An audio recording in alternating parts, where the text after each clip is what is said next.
Hey guys, welcome back to the Madrid Pundits, a channel for the Madridistas, by the Madridistas and of the Madridistas। तो अगर आप इस channel पर नए हो तो सबसे पहले सब्सक्राइब करो यार। किस बात का वेट कर रहे हो? मेरी कितनी बार बोलने का वेट करोगे आप? करो सब्सक्राइब चैनल को। एनीवेज, वो घंटी पे दबा देना so that you never miss an update on Real Madrid. तो Real Madrid versus Atletico Madrid, derby de Madrid, El Gran derby. हम इस मैच से क्या एक्सपेक्ट करते हैं? हम इस मैच को एक बहुत हाई इंटेंसिटी वाला गेम एक्सपेक्ट करते हैं, फाइट्स को एक्सपेक्ट करते हैं, but this was something different all together and this was made different by Carlo Ancelotti. Different कैसे? 7 स्टार्टिंग 11 वाले प्लेयर्स को आपने चेंज कर दिया, आपने रोटेट करा, जो कि गलत नहीं है। जब आपका लीग सीजन एक तरीके से पूरी तरीके से रैप्ड अप ही है तो आपको तकलीफ क्यों लेनी है अपने स्टार्टिंग प्लेयर्स को एटलेटिको के सामने खिलाने को? Because there is a very big chance कि कोई इंजर हो जाए, because Atletico are known for fouling. तो Carlo Ancelotti decides to even give Courtois rest, Lunin starts, जो कि ब्रेव डिसीजन था बिकॉज कोर्टुआ हमारे लिए कितना इंपॉर्टेंट रहा है। मैं तो ये भी कह दूंगा कि यार he is been the third best player for Real Madrid this season. Benzema, Vinicius, कोर्टुआ, Modric, ऐसा रहेगा। तो काफ़ी चीज़ें हैं इसकी मैं डिस्कस करने के लिए। प्लेयर रेटिंग एक है उसमें से, उसमें बाद में आएंगे। खैर, मैच के बारे में थोड़ा डिस्कस कर लेते हैं। तो फर्स्ट हाफ में रियल मैड्रिड एक बहुत डिफरेंट रियल मैड्रिड लगी मुझे। Real Madrid was sitting behind and Real Madrid के जो विंगर्स थे they were playing the role of forwards. हमारे दोनों forwards Asensio and Rodrygo centre tuck in हो गए थे एंड हमारे जो फुल बैक्स थे they were actually playing the role of wingers. पहले क्या होता था, after a certain point of time जब रियल मैड्रिड सेट बैक करती थी तो हमारे जो विंगर्स होते थे वो इतना अच्छा डिफेंस कर देते थे कि हम लोग एक फुल बैक का उनको रोल दे देते थे। बट यहाँ पे उल्टा हुआ, यहाँ पे आपको फुल बैक्स विंगर्स देखने को मिले। नाचो एंड लूकस वास्केस इतना आगे थे पिच पे, Casemiro, Eder Militao and Vallejo, Jesus Vallejo, they formed a back three and Kroos was playing as a deep lying playmaker role, जो कि उसका नेचुरल रोल है। क्रूज का मतलब बहुत इंपॉर्टेंट था इस मैच में मेरे हिसाब से, बिकॉज काफ़ी लोग क्रूज को क्रिटिसाइज कर रहे थे कि यार इसको अपने टीम से निकालो, ये करो वो करो। ये वीक के एंड में आपको एक बहुत बड़ा क्रूज वीडियो मिलने वाला है। मैं इसमें बहुत मेहनत कर रहा हूँ, तो आपको शायद से this is a bit of topic, but इस हफ्ते आपको कम वीडियोज़ मिलेंगे। तो यार, coming back to the topic, Kroos couldn't dominate the game जैसा वो करता है, बट क्रूज ने बहुत सारी थ्रू बॉल्स निकाली, ले ऑफ निकाले, एक्सेट्रा एक्सेट्रा इस मैच में। एंड क्रूज ने की जो कामनेस और कामनेस और जो बॉल ड्रिवन एबिलिटी है ना, उसके चक्कर में रियल मैड्रिड ने सेकंड गोल नहीं खाया, वरना रियल मैड्रिड वो very close to conceding the second goal.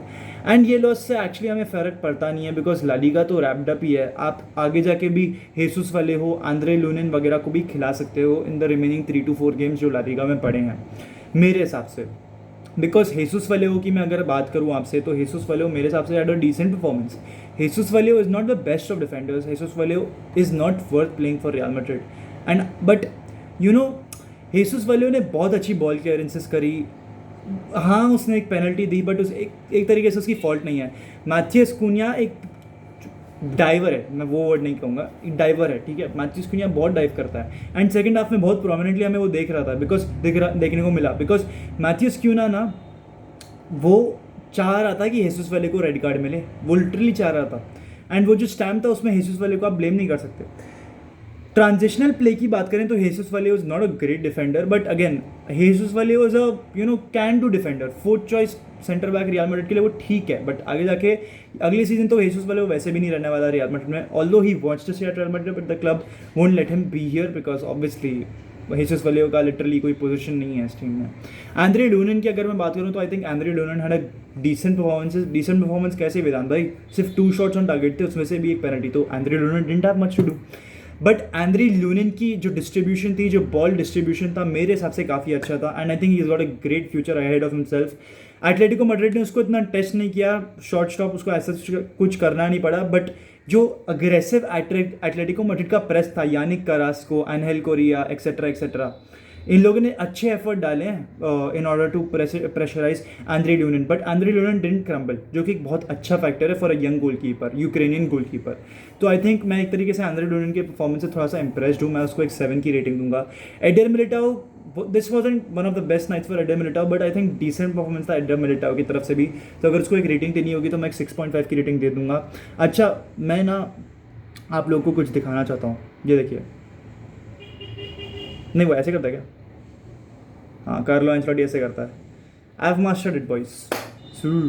Anyways, coming back to the topic, Nacho की मेरे हिसाब से Nacho had a very very good performance. And यही वो टाइम होता है जब नाचो अपनी बेस्ट परफॉर्मेंसेस देता है. हमें लास्ट सीजन भी यही देखने को मिला था कि अप्रैल मई के टाइम में नाचो ने अपनी बेस्ट परफॉर्मेंसेस दी थी when big games came around, Liverpool, Barcelona etcetera etcetera. And यहाँ इस केस में Chelsea, man city and Atletico Madrid, वहाँ पे नाचो डिडंट डिसअपॉइंट. एंड वही था, मतलब मैंने नाचो को अपनी प्रेडिक्टेड लाइनअप में सेंटर बैक में डाला था, but he started at left back.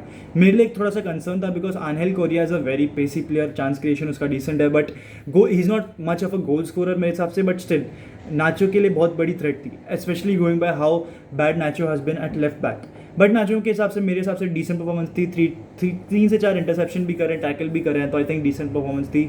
उसकी काउंटर पार्ट लूकस वास्केस की अगर मैं बात करूँ राइट बैक में, मेरे हिसाब से Lucas Vazquez did a very good job. बहुत हार्ड वर्किंग, बहुत ऑफेंसिव रन्स बना रहा था, but still he was pretty quiet. Yannick Carrasco is like one of the most trickiest La Liga players ever, या फिर दिस सीजन. एवर तो बहुत ज़्यादा ही हो गया, दिस सीजन. एंड लूकस वास्केस मेरे हिसाब से अपना होल्ड रख रहा था अच्छा, तो मेरे हिसाब से लूकस वास्केस की भी डिसेंट परफॉर्मेंस थी. रेटिंग देनी होगी इसको तो 7 दे दूंगा. क्रूज की तो मैंने आपसे बात कर ही ली, क्रूज की रेटिंग अगर मेरी बाकी रह गई है तो मैं 7 दे दूंगा उसको भी. कैसमीरो की अगर मैं बात करूँ तो यार क्रूज कैसमीरो के लिए एक थोड़ा सा एक पिविटल गेम था, एक इंपॉर्टेंट गेम था, because in high intensity game they have not been themselves. तो Casemiro I think sloppy passing करी है उसने, एंड एक चांस जहाँ पे वो गोल अच्छे से मार सकता था उसने वो मिस करा है. बट डिफेंसिवली कैसमीरो भी काफ़ी अच्छा था मेरे हिसाब से, एंड वही उसका एस्पेक्ट है जो कि डिटोरिएट नहीं करा है. एडवार्डो कामाविंगा की बात करूँ तो he had a lot to do on the pitch. He had to cover for Marco Asensio, Lucas Vazquez, उसको सेंटर बैक को भी कवर करना था एंड हेल्प आउट कैसमीरो. उसका एक बहुत बड़ा रोल था इस गेम में. He was literally stressed out. क्योंकि एक टैक्टिकल पर्सपेक्टिव से बात करूँ तो फर्स्ट हाफ में रियल मैड्रिड के जो विंगर्स थे वो सेंट्रल आ गए थे, जैसा कि मैंने आपको बताया. एंड जो हमारे फुल बैक्स थे वो एक तरीके से विंगर्स का रोल प्ले कर रहे थे, बिकॉज वो लोग बहुत आगे चले गए थे ऑन द पिच. तो Eduardo Camavinga somehow had to cover for the right wing, for the right back and the centre backs and help out Casemiro. तो उसको एक बहुत बड़ा इंपॉर्टेंट जॉब दिया था, जो कि मेरे हिसाब से उसने एक अच्छे तरीके से निभाया है, वो भूमिका उसने निभाई है. Rodrygo Goes started at left wing. मेरी प्रेडिक्टेड लाइनअप पे विनीसियस जूनियर था and Rodrygo Goes on the right wing, but ऐसा हमें देखने को नहीं मिला. Vinicius was given a rest until he was brought on.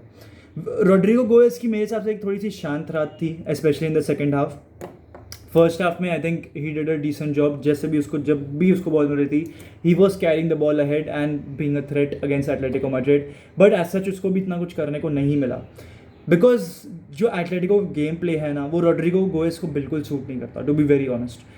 तो Rodrygo didn't have much to do, but I think हाँ Rodrygo at left wing is effective, more effective than what we see at right wing. Mariano got subbed off for Jovic. And Jovic की बात कर लें तो यार योविच का बहुत ज़्यादा ही ऑफ गेम था, बट आप उसको इतना क्वेश्चन कर भी नहीं सकते बिकॉज इतने कम गेम टाइम में एक बंदे का कॉन्फिडेंस जाता है. वो जो हम कहते हैं कि यार ये क्या ये फिट है, क्या ये मैच फिट है, तो योविच was not match fit at all. ये सीजन योविच बैरली खेला है, मुश्किल से 5-6 गेम, एंड आपने एटलेटिको मैड्रिड के सामने उसको ले आए. मेरे हिसाब से अगर आप मार्को असेंसियो को सेंट्रली शिफ्ट कर देते एंड प्रॉब्ली विनीसियस को लेफ्ट पे, रोड्रिगो को राइट पे, तो that would have been much more effective. But ठीक है, लूका योविच को स्टार्ट करना ही था मेरे हिसाब से. तो लूका योविच को अब 2-3 गेम जो पड़े हैं उसमें उसको खिला दो यार, थोड़ा बंदे का कॉन्फिडेंस आ जाता था कि हम बेच जाएं और उसकी वैल्यू थोड़ी सी बढ़े. बिकॉज हम लाए उसको 60 मिलियन थे और 30-20 मिलियन में बेचेंगे तो it will not be a worth it. कहीं ना कहीं तो हमें भी कॉम्पनसेट करना ही पड़ेगा ना. तो लूका योविच की अगर रेटिंग दूँ तो 4 दूंगा. ही डिड नॉट प्रेस, वो एक अच्छी सूटेबल पोजीशन में भी नहीं आया. विनीसियस ने उसको 5 से 6 क्रॉसेस डाले and he was not at a favourable position to score. जहाँ पे भी की पासिंग चल रही थी, हाँ की पासिंग की बात करूँ तो मार्को असेंसियो हैड 4 की passes which is a good start. एक प्ले मेकर का रोल उसको ज़्यादा करना पड़ा rather than taking shots on goal. उसने 4 की पासेस दिए लूका योविच को and Luka योविच just could not do anything. वो एक फेवरेबल पोजीशन पे भी कहीं नहीं आया, बट अगेन उसको इतना ब्लेम भी नहीं कर सकते. इस गेम से ना मुझे एक चीज़ पता चली, लूका मॉड्रिच जब एब्सेंट रहता है ना, रियल मैड्रिड का स्ट्रक्चर एक Luka Modric and Benzema for that matter, जब ये दोनों प्लेयर्स एब्सेंट रहता है ना रियल मैड्रिड के लिए, रियल मैड्रिड का एज सच कोई स्ट्रक्चर रहता नहीं है. जब भी मैंने ऐसा देखा है मुझे ये लगा ही लगा है. एंड जहाँ पे जब मॉड्रिच और बेंजेमा रहता है तब मैड्रिड का एक डिफाइंड प्ले, एक डिफाइंड स्ट्रक्चर रहता है. तो क्लियरली एक बहुत बड़ी मिस थी. As a Real Madrid fan I am happy Vallejo वगैरह को गेम टाइम मिला against such a big formidable rival. But I mean, being a Real Madrid ultra, it would have been really very good अगर Real Madrid ये game जीत जाती, because Atletico Madrid फिर champions league में नहीं रहती, जो कि एक बहुत इंटरेस्टिंग चीज़ होती. They would have to play Europa League. But ठीक है यार, मतलब you had to rest Benzema Modric after a certain point of time. And आगे जाके ये जो रिमेनिंग गेम्स हैं, I will be very honest, चलेगा मुझे अगर वलेहो स्टार्ट करता है, चलेगा मुझे अगर लूनिन स्टार्ट करता है, चलेगा मुझे अगर कामाविंगा स्टार्ट करता है। ये गेम में यार सबायोस would have started definitely, but again उसको एक इंजरी हो गई थी। इसको would have also started, but again उसको डिजीनेस हो गई थी। बट एक क्वेश्चन ये भी उतर के आता है कि यार इसको और सबायोस को भी कितना कम गेम टाइम मिला है, बट जब भी वो आए हैं देव लुक शार्प। योविच का ऐसा केस क्यों नहीं था? योविच का केस ऐसा इसलिए नहीं था बिकॉज रियल मैड्रिड का प्ले स्टाइल उसको ज़रा सा भी सूट नहीं करता है।